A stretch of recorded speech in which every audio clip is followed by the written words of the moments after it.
মেঘবালিকার জন্য রূপকথা। আমি যখন ছোট ছিলাম খেলতে যেতাম মেঘের দলে। একদিন এক মেঘবালিকা প্রশ্ন করলো কৌতূহলে, এই ছেলেটা নাম কি রে তোর? আমি বললাম ফুসমন্তর। মেঘবালিকা রেগেই আগুন, মিথ্যা কথা, নাম কি এমন হয় কখনো? আমি বললাম নিশ্চয়ই হয়, আগে আমার গল্প শোনো।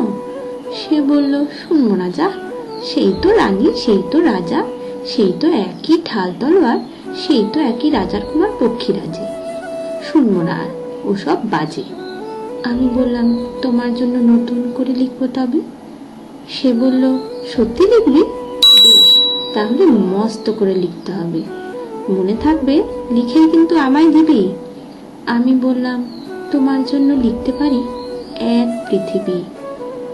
লিখতে লিখতে লেখা যখন সবেমাত্র 2-4 পাতা, হঠাৎ তখন ভূত চাপলো আমার মাথায়। খুঁজতে খুঁজতে চলে গেলাম ছোট্টবেলার মেঘের মাঠে। গিয়ে দেখি চেনা মুখ তো একটিও নেই এ তল্লাটে। একজনকে মনে হলো ওরই মধ্যে অন্যরকম। এগিয়ে গিয়ে বলি তাকে, তুমি কি সেই মেঘবালিকা? তুমি কি সেই? সে বলেছে মনে তো নেই, আমার সব মনে তো নেই। আমি বললাম তুমি আমার লেখার কথা বলেছিলে। সে বলল সঙ্গে আছে, ভাসিয়ে দাও গায়ের ঝিলে। আর হ্যাঁ শোনো, এখন আমি মেঘ নেই আর, সবাই এখন বৃষ্টি বলে ডাকে আমায়।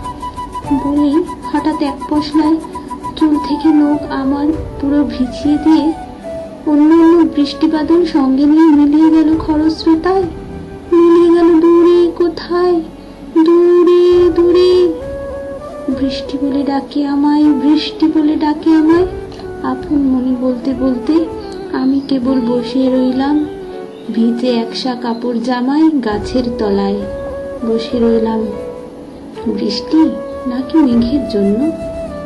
এমন সময় অন্য একটি বৃষ্টি আমায় চিনতে পেরে বলল, তাতে মন খারাপের কি হয়েছে, যাও ফিরে যাও, লেখো আবার। এখন পুরো বর্ষা চলছে, তাই আমরা সবাই এখন নানান দেশে ভীষণ ব্যস্ত। তুমিও যাও, মন দাও গে তোমার কাজে। বর্ষা থেকে ফিরে আমরা নিজেই যাব তোমার কাছে। এক পৃথিবী লিখবো আমি, এক পৃথিবী লিখবো বলে ঘর ছেড়ে সেই বেরিয়ে গেলাম।